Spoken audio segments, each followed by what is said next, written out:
त्रिपुरानि अंगै cricket थंनायनि बागै हास्तेआव फायनाय इन्डियानि cricket थंगोरों Riddhiman Saha क्राक सालकक तुमाथुमनाय रकनि बिसिंतै शाखा Tripura cricket एसोसिएशननि किशोर दास तै प्रेसिडेंट तपन lut बरकनो कारी आरो फाइमान जाखा जयनाल दास तै कुबुनिया दंसंरक যে সাংবাদিক সম্মেলন আমরা ডাকিয়েছি আজকে যতজন সাংবাদিকরা আপনারা উপস্থিত আছেন সকলকে ত্রিপুরা ক্রিকেট অ্যাসোসিয়েশনের পক্ষ থেকে অসংখ্য ধন্যবাদ জানাই আমরা। আর সবার প্রথমেই আমি আমাদের ত্রিপুরা ক্রিকেট অ্যাসোসিয়েশনের নবনির্বাচিত আমাদের যে প্রেসিডেন্ট ওনার সাথে আপনাদের পরিচয় করিয়ে দিই। ইনি হলেন আমাদের নতুন প্রেসিডেন্ট শ্রীযুক্ত তপন লুত মহোদয়। আমাদের সাথে আজকে যে সবাই উপস্থিত আছেন আমাদের ত্রিপুরা ক্রিকেট অ্যাসোসিয়েশনের ভাইস প্রেসিডেন্ট শ্রীযুক্ত জয়লাল মহোদয়। আমাদের সাথে উপস্থিত আছেন আমাদের ত্রিপুরা ক্রিকেট অ্যাসোসিয়েশনের মাননীয় ট্রেজারার শ্রীযুক্ত তাপস ঘোষ মহোদয়। আজকের এই যে প্রেস কনফারেন্স হবে, প্রেস কনফারেন্সের যে সভা হবে সবার আজকে সভাপতিত্ব করবেন আমাদের মাননীয় সভাপতি শ্রীযুক্ত তপন লুত মহোদয়। এরপর থেকে পুরোটা প্রোগ্রাম তপন লুত স্যারই চালিয়ে যাবে।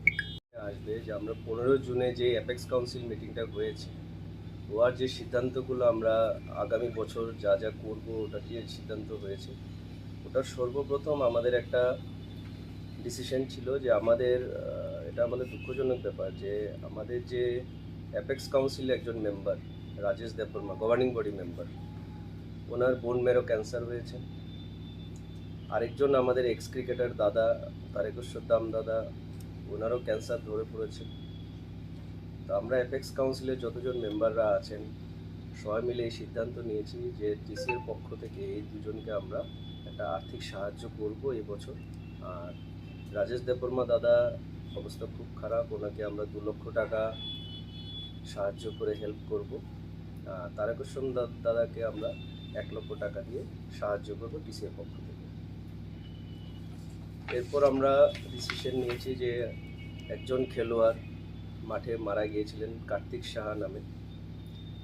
তো সবগুলো ক্লাব আমাদের কাছে এসেছিল, কথা বলেছিল যে কার্তিক সাহাকে একটা সাহায্য প্রদান করার জন্য। এটার ডিসিশনও আমরা উঠিয়েছিলাম অ্যাপেক্স কাউন্সিল মিটিংয়ে। তো সবাই মিলে একটা প্রস্তাব দিয়েছেন যে কার্তিক সাহার যে ফ্যামিলি আছেন ওনার মা বাবাই আছেন, ভাই বোন কেউ নেই, তোকে একটা সাহায্য করার জন্য এই জন্য আমরা কার্তিক সাহাকে 3 লক্ষ টাকা দিয়ে আমরা সাহায্য করতে ঠিক করেছি অ্যাপেক্স কাউন্সিল সবাই মেম্বাররা। এরপরে গত বছর আমাকে যখন দায়িত্ব দেওয়া হয়েছিল 2021-এ তখন হঠাৎ করেই সব ক্রিকেট সিজনটা স্টার্ট হয়ে যায়। তো মহিলাদের জন্য আমরা মহিলা কোচ নিযুক্ত করতে পারিনি, কিন্তু আমরা বারবারও শ্রাবণীকে অ্যাপ্রোচ করে গেছি।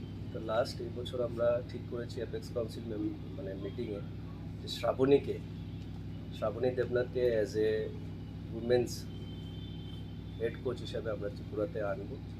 আর এটাতে আমরা অনেক দূরে এগিয়ে গেছি। আর আমরা শ্রাবণীকে অ্যাজ এ হেড কোচ আমরা অ্যাপয়েন্টমেন্টও দিয়ে দিয়েছি টিসির পক্ষ থেকে। আর 1 তারিখ থেকে শ্রাবণী কাজ শুরু করে দিয়েছে।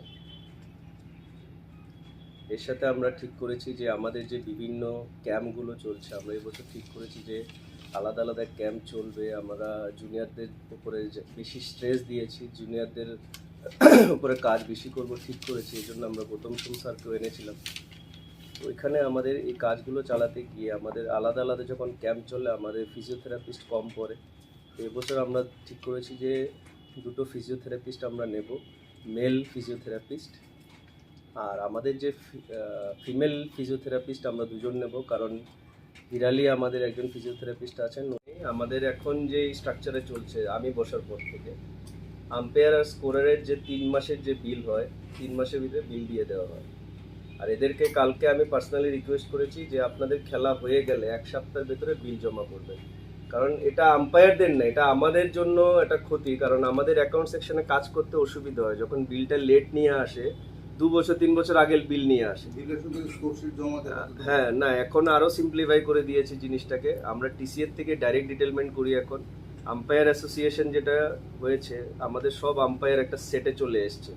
আমাদের সব আম্পায়ারের যত ডিটেলস আছে আমাদের কাছে আছে। আমরা যখন খেলা হয় আম্পায়ার্স কমিটিকে আমরা বলি যে আমাদেরকে আম্পায়ার্স প্রোভাইড করুন, স্কোরার প্রোভাইড করুন। তারা লিস্ট দেয়, লিস্টটা আমরা ছেড়ে দিই। ওই লিস্ট থেকে যে আম্পায়ারিংগুলো আম্পায়ার করে এদের বিল নিজে নিজে এখন থেকে হয়ে যাবে।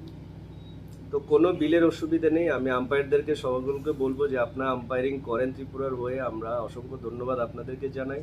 আপনাদের যা যা সমস্যা আছে বিলিংয়ের, এগুলো আমরা অনেক দ্রুত সলভ করে দিয়েছি। আর এখন থেকে জিনিসটা এত সিম্পলিফাই হয়ে গেছে যে আমাদের কাছে আপনাদের বিলও জমা করতে হবে না, কিচ্ছু করতে হবে না। আপনাদের যেভাবে আছে আপনারা শুধু ম্যাচগুলো করান, আপনাদের টাকা আপনাদের অ্যাকাউন্টে নিজে নিজে পৌঁছে যাবে। ইন্ডিয়া প্যানেলের আম্পায়ারিং করা গেছে টিসিআর এর কোন ভূমিকা আছে থাকবে কিনা? কি আমাদের এখানে অনেক আম্পায়ার আছে কিন্তু এখন পর্যন্ত ইন্টারন্যাশনাল বা ইন্ডিয়া প্যানেলে কোনো আম্পায়ার এখনো আইছে না। আপনারা এর বিষয়ে কোনো মানে একটা চিন্তা ভাবনা বা উদ্যোগ আমি অ্যাজ এ জয়েন্ট সেক্রেটারি থেকে সেক্রেটারি ইনচার্জ হওয়ার পর আমার যা যা দায়িত্ব ছিল আমি অ্যাজ এ সেক্রেটারি আমি করেছি ত্রিপুরা ক্রিকেট অ্যাসোসিয়েশনকে যত ওপরে নিয়ে যাওয়া যায়। আমরা শুধু আম্পায়ার না, আমরা কোচ হোক, ট্রেনার হোক, সবাইকে আপগ্রেড করতে চেষ্টা করছি। আমরা আম্পায়ারকেও আপগ্রেড করতে চেষ্টা করছি। আমরা চাই যে আমাদের ত্রিপুরা রাজ্য থেকে ভালো আম্পায়ার্স করার বাইরে যাক। এটা আমরা লিখিতভাবে আমরা দিয়েছি যে আমাদেরকে আম্পায়ারকে আপগ্রেড করো। ইতিমধ্যে আমরা আবার বিসিসিআই এর কাছে রিকোয়েস্ট করেছিলাম। রিকোয়েস্ট করার পর আমাদের যে পিচ কিউরেটর, আপনারা জানবে যে ত্রিপুরাতে পিচ কিউরেটর নেই এখন। আমাদের যে অনিমেশদা আছে, অনিমেশদা হলো হেড গ্রাউন্ডসম্যান, পিচ কিউরেটর নেই প্রপার। তো পিচ কিউরেটরের জন্য আমরা যখন রিকোয়েস্ট করেছি, সঞ্জীব শাহকে আমরা পাঠিয়েছি পিচ কিউরেটরের কোর্সের করার জন্য। উনি এখন বাইরেই আছেন, পিচ কিউরেটর কোর্স করছেন। তো টিসিএ ওভারঅল ক্রিকেট ডেভেলপমেন্ট, শুধু ক্রিকেট খেলা, ক্লাব লিগ দিয়ে ক্রিকেট না, ওভারঅল ক্রিকেট ডেভেলপমেন্টটা নিয়ে কাজ করছেন। সব coach, physio, trainer, even office বিয়ারের ডেভেলপমেন্টের জন্য টিসিএ কাজ করছেন। আমরা এটাও সিদ্ধান্ত নিচ্ছি যে প্রতিটা প্লেয়ার হোক, প্রতিটা এক্স প্লেয়ার হোক, এদের ইনশিওর্ড থাকুক। এরা ভবিষ্যতে যদি এরা একটা রোগে পড়ে বা কোনো একটা আর্থিক সাহায্য লাগে, টিসিএ কীভাবে আর্থিক সাহায্য থেকে করতে পারে। তো ওভারঅল ডেভেলপমেন্টের দিকে ত্রিপুরা চাইছে। ত্রিপুরা শুধু একটা নিজের ক্লাব নিয়ে পড়ে থাকছে না, ত্রিপুরা ওভারঅল ক্রিকেট নিয়ে চিন্তা করছে। ভালো প্লেয়ার আসুক, ভালো ত্রিপুরার একটা হেল্প করে সামনের দিকে আগে নিবে।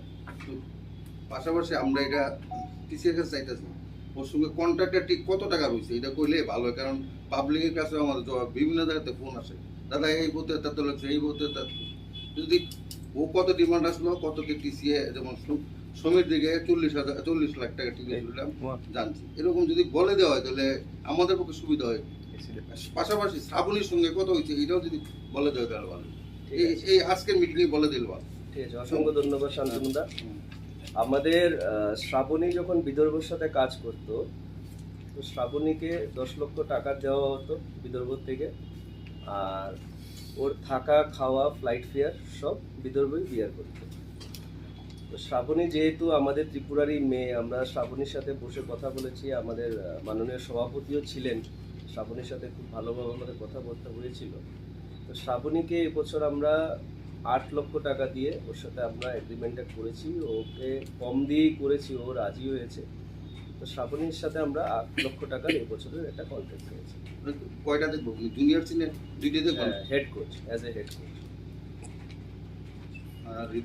আর ঋদ্ধিমান শাহর ব্যাপারটা হলো, আমরা একটা ঋদ্ধিমান শাহকে অফার করে রেখেছি, ঋদ্ধিমান শাহ আমাদের কাছে একটা অফার করে রেখেছি।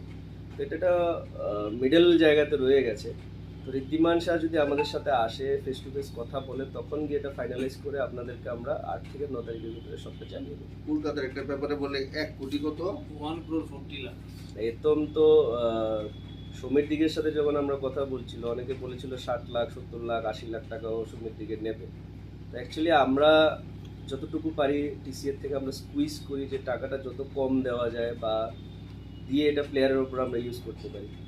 তো এটাও বলছি যে ঋদ্ধিমান শাহ এত টাকা চাইনি, আর আমরা এত টাকাতে যাবো না। আমরা একটা সীমিত একটা বাজেট রেখেছি ক্রিকেটের জন্য। সমীর দিকের মতো নাকি একটু কম বা বেশি? এতে কমই থাকবে, কিন্তু আমরা একটা বাজেট ধরে রেখেছি কমই। ওটাতে যদি রাজি হয় তাহলে আমরা ঋদ্ধিমার সাথে এগিয়ে যাবো। ঋদ্ধিমানের সঙ্গে আর কি কন্ট্যাক্ট, মানে কি ক্যাপ্টেন্সি বা মেন্টর বা এরকম মেন্টর হিসেবে একদম অ্যাজ এ মেন্টর তো থাকবে। মেন্টর ঋদ্ধিমান শাহ একজন ইন্ডিয়া টিমের প্লেয়ার যদি একটা মেন্টর হয় ত্রিপুরা টিমের, এটা আমাদের জন্য একটা ভাগ্যর ব্যাপার যে একটা রানিং ইন্ডিয়া টিমের প্লেয়ার, একটা রানিং আইপিএল এর প্লেয়ার আমাদের সাথে খেলতে রাজি হয়েছে। এটা আমাদের ত্রিপুরা রাজ্যের না, শুধু ত্রিপুরার যত ক্রিকেটিং যারা আছে, যারা ক্রিকেটটাকে ভালোবাসে, ওদের জন্য একটা গুড নিউজ। ক্যাপ্টেন নাকি এটা পরে ডিসাইড। কবে আসবে কোনো ফাইনাল ডেট? ঋদ্ধিমান শাহ 8 তারিখ বা 9 তারিখ আসবেন ত্রিপুরাতে। আর কেউ পেশাদার আসার বা গেস্ট এরকম চিন্তা গেস্ট এখনো বাকিদের করিনি, আমরা আস্তে আস্তে করব। আর আমরা এটা প্রাথমিকভাবে আপনাদেরকে বলে রাখছি, এবছর আমরা চিন্তা করছি যে মেয়েদের জন্য 3টা ইন্টারন্যাশনাল প্লেয়ার আমরা অ্যাজ এ গেস্ট প্লেয়ার আনতে চেষ্টা করছি।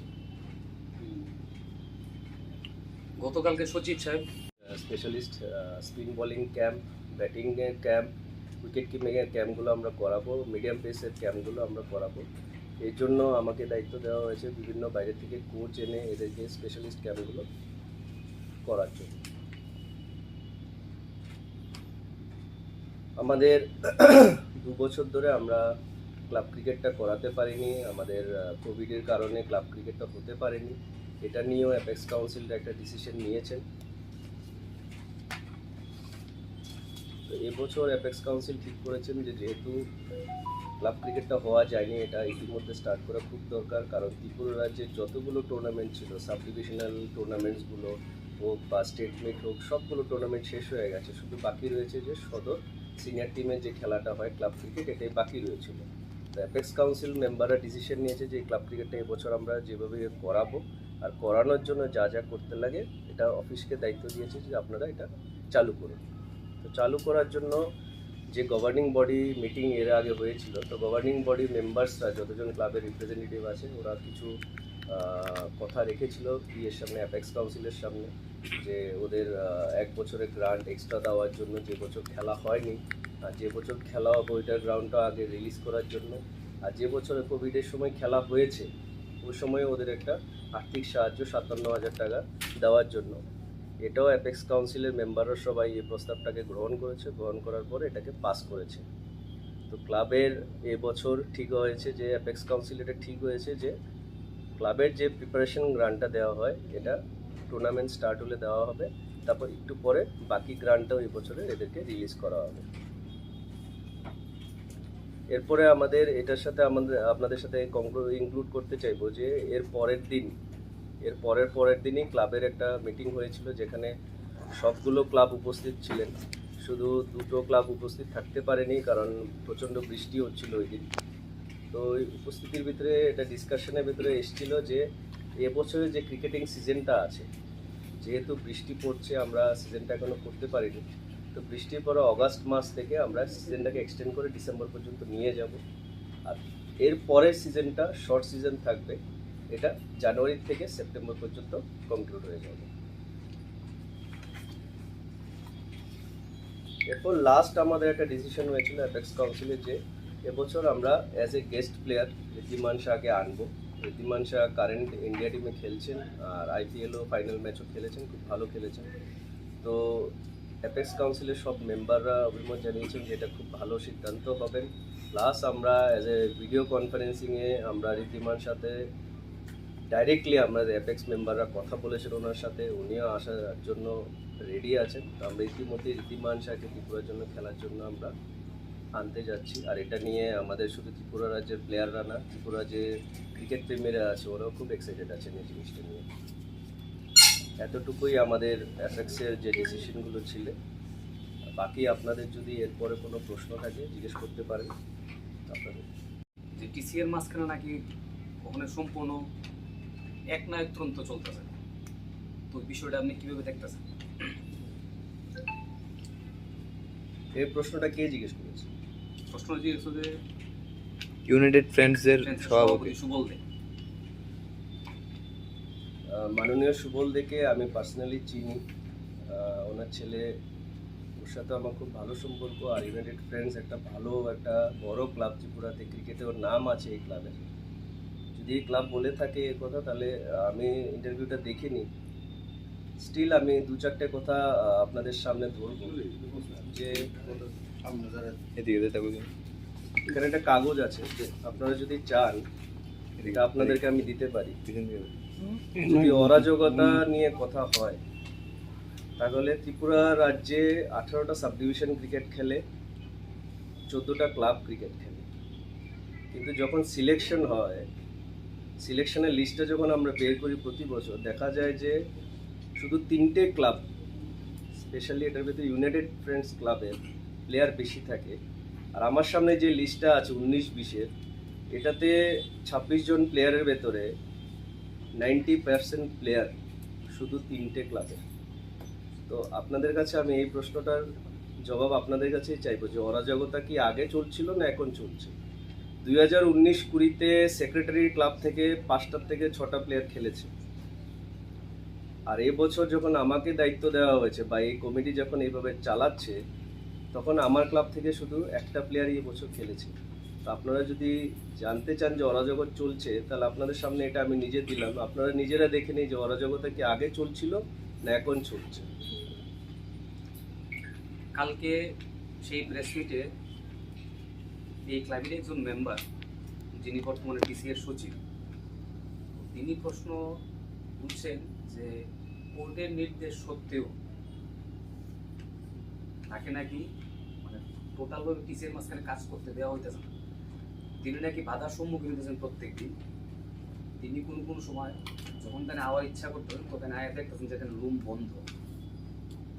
তিনি সরাসরি অভিযোগ করছে যে হাইকোর্টের নির্দেশ থাকা সত্ত্বেও তারা কিন্তু কোনো কাজ করতে দেওয়া হইতেছে না। সেই বিষয়টা আপনি কি করবেন? এটার উত্তরটাও আপনাদের সামনে আমি ধরে তুলব যে তিমির চন্দকে যে অ্যাজ এ সেক্রেটারি পদ থেকে যে সরানো হয়েছিল, এটা অ্যাপেক্স কাউন্সিলের প্রতিটা মেম্বারের ডিসিশন ছিল। সবার আগে ইলেক্টেড হয় অ্যাপেক্স কাউন্সিল মেম্বাররা,